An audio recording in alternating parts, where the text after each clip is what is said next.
Alors, notre invité ce matin, il n'a plus besoin de présentation. Le maire de Montmagny, Jean-Guy Desrosiers, la semaine passée, c'était le conseil municipal du mois. Oui, le premier de l'année 2016. Oui, et à cette occasion, on reçoit toujours le maire pour en sortir les grandes lignes. Oui. Il y avait le point de presse avec les journalistes. Ce matin, moi, je vous reviens, M. Desrosiers. D'abord, bonjour. Heureuse année. Oui. La santé, M. Desrosiers. On souhaite la même chose à tous tes téléspectateurs. Oui. Je suppose qu'ils sont là, ils nous regardent de façon fidèle. Donc, une bonne année à tous. Beaucoup de plaisir, beaucoup de bonheur, puis ce que vous désirez, autant que possible. Moi, je vous souhaiterais de la santé et aussi de la santé financière. Ah, c'est bien dit, ça, là. Oui. Je ne me suis pas pratiqué. Oui.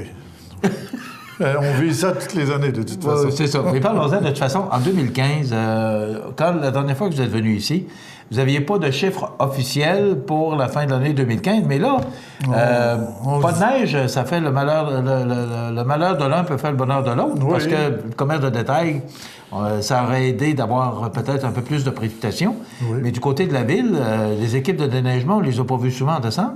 Non, ça a été beaucoup plus tranquille que les années antérieures, donc ça nous aide à mieux finir l'année. Et pour le moment, nous, on avait dit qu'on aurait entre 150 et 200 000 peut-être de surplus.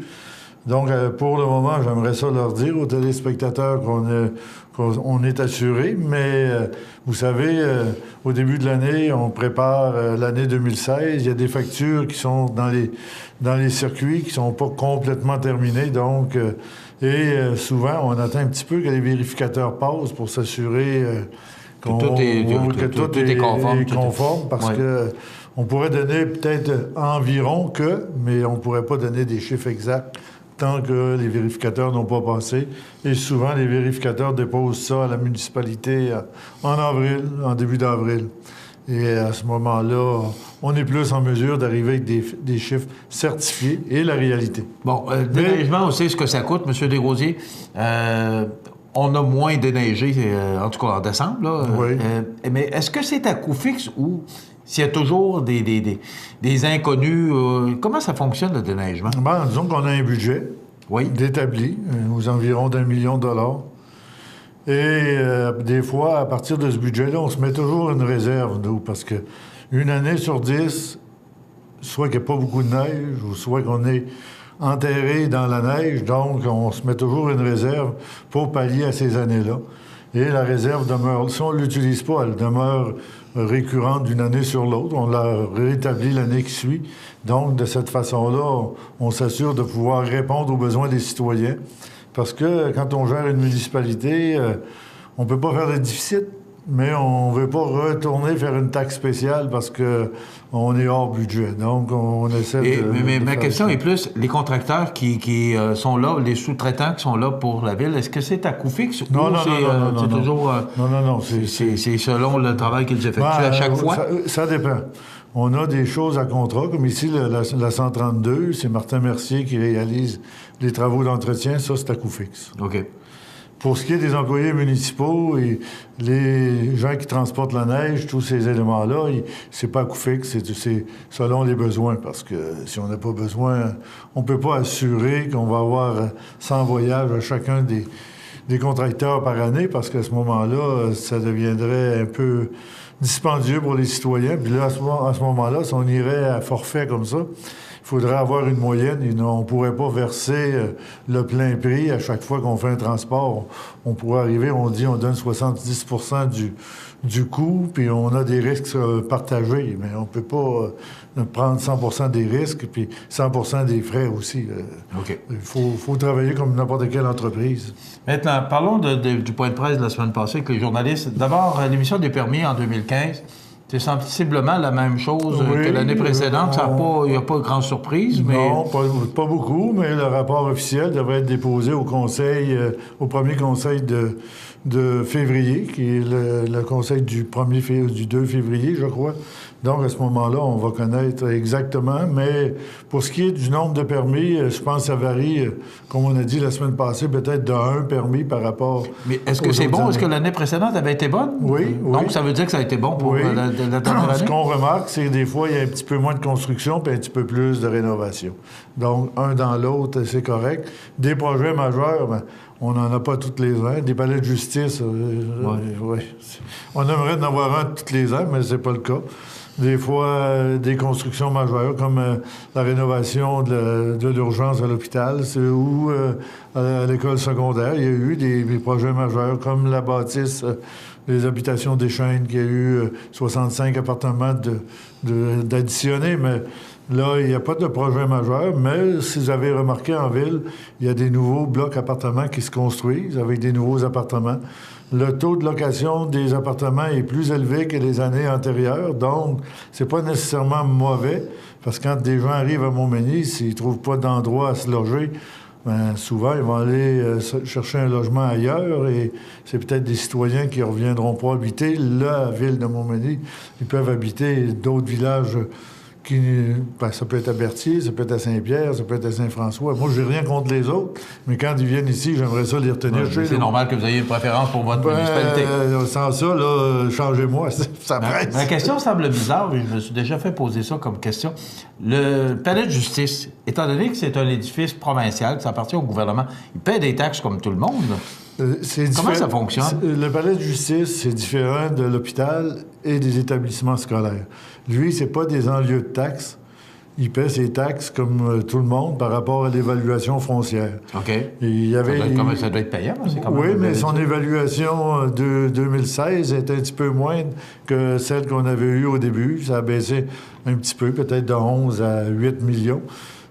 Parce que même si ça a coûté 32 millions pour le bâtir, c'est pas une bâtisse qui vaut 32 millions. Vous comprenez que comme une maison, elle peut nous coûter 400 000 à bâtir, puis sa valeur foncière peut être de 300 000. Donc, c'est la même chose pour le palais de justice. Okay. Mais le palais de justice, il appartient pas au gouvernement du Québec comme des équipements scolaires ou comme des équipements de la santé. Il appartient plus à une corporation parallèle au gouvernement, puis eux payent 100 de leurs taxes. OK. Dans quelques instants, on parle avec M. Desrosiers de la réparation de l'ancien hôtel de ville. On va la rénover, alors on en parle. Restez avec nous, on vous revient dans quelques minutes. Alors, on revient avec notre invité, le maire de Montmagny, Jean-Guy Desrosiers. D'abord, M. Desrosiers, vous avez accepté récemment, durant la dernière assemblée de la MRC, vous avez accepté de prendre le poste de préfet pour encore les 2 prochaines années, c'est-à-dire jusqu'aux prochaines élections, 2017? Ben oui, tout à fait. De toute façon, c'est électif aux 2 ans, le poste de préfet. OK, c'est un poste de 2 ans. Oui, ceux qui sont élus par leur père, ceux qui sont élus par l'ensemble de la population, c'est des mandats de 4 ans, mais ceux qui sont élus par leur père, c'est des mandats de 2 ans. Puis je suis très heureux de la confiance que les gens me font. Vous savez... on est quand même la ville principale au niveau de la MRC. On pourrait être vu comme des agresseurs, des gens qui veulent tout récupérer sur leur territoire, que les gens nous fassent confiance et qu'on apprenne à travailler ensemble. Moi, je trouve ça parfait. Et je me dis que si les villages des alentours disparaissent, je suis pas certain que la ville va continuer de survivre. Donc, on a besoin un de l'autre pour continuer à se développer. Ce qui est important de mentionner, vous êtes nommé par les maires des 14 municipalités de la MRC. Par nos pairs, oui, c'est ça. OK. Maintenant, l'hôtel de ville, l'ancien hôtel de ville, on a des projets de la rénover. Oui, tout à fait. On le dit depuis... C'est quoi les grandes lignes, oui? Les grandes lignes, la partie en avant, aller jusqu'à... On a des garages, ceux qui ont vu, il y a un genre d'échancrure ou un genre de U. Bien, jusqu'à cette limite-là, on débâtit pour remettre une façade, refaire la coquille extérieure. On fait rien à l'intérieur. Les anciens, est-ce qu'on parle des anciens garages des camions de pompiers, là? Oui. Ça, on le garde? Ça? Oui, oui. Ça, OK, oui. C'est juste la partie... Avant. Oui, partie qui a eu plusieurs constructions, là. Donc, on va donner probablement 2 lots, un lot de démolition, ensuite de ça, un lot de construction. Et avec une nouvelle façade, on va refaire la coquille extérieure et une place publique en avant de l'ancien hôtel de ville et aussi une scène permanente qui servira pour les différents événements qu'on a durant la période estivale et hivernale. Cette année, je voyais qu'il n'y a pas de Igloo Fun, mais quand il y a un Igloo Fun, il pourra y avoir des spectacles sur cette scène-là. Quand il y a le Carrefour... Le Carrefour mondial de l'accordéon, ça va être là maintenant? Oui, puis ça va être même mieux parce qu'il va y avoir beaucoup plus d'espace entre la rue et la nouvelle scène qu'il y avait antérieurement entre la rue puis la scène temporaire qui était mise entre les deux bâtisses. Et notre rôle, c'est que cette bâtisse-là s'agence avec la bibliothèque. Moi, ça fait tout un circuit, marché public, presbytère, bibliothèque, place publique, parc public en arrière, qui éventuellement sera aussi reconfiguré. Et on ambitionne peut-être, parce qu'on se le fait dire des fois, puis je pense que c'est intéressant, de peut-être avoir des circuits pour avoir un anneau de glace l'hiver avec un petit peu de musique pour agrémenter ce secteur-là, parce que je pense que ce secteur-là, c'est l'âme d'une municipalité, le centre-ville. Moi, je rêve toujours la rue Saint-Jean-Baptiste, Saint-Thomas et de la Gare, des rues d'ambiance, des rues où les gens vont parce qu'ils se sentent bien, où ils trouvent certaines choses, où il y a une certaine couleur. J'espère qu'un jour, on va atteindre ce niveau-là. À Sorel, le centre-ville, le parc, ben c'est ça. C'est qu'il y a des chemins et on y aménage. Les gens patinent durant l'hiver. Oui, mais on se le fait dire. Mais là, à l'heure actuelle, c'est peut-être pas conçu pour. Mais si dans une nouvelle configuration, on le fait en fonction d'eux, bien, les lampadaires seront disposés de façon à ce qu'ils puissent éclairer ces éléments-là et mettre les infrastructures nécessaires sans que ça coûte une fortune. Là. Bon, là, c'est pas prévu, selon notre journaliste au budget. Là, on a choisi les architectes, les ingénieurs, le chargé de projet, tout le monde est choisi. Oui. Ce sont les gens qui ont construit des bibliothèques, c'est ça? Bien, la firme d'architecture, oui, c'est les deux. C'est les gens qui ont été les professionnels au niveau de bibliothèque. Mais ce projet-là, M. Desrosiers, c'est pas prévu au budget, là. Vous allez prendre ça où? Ben oui, c'est prévu au budget. Oui?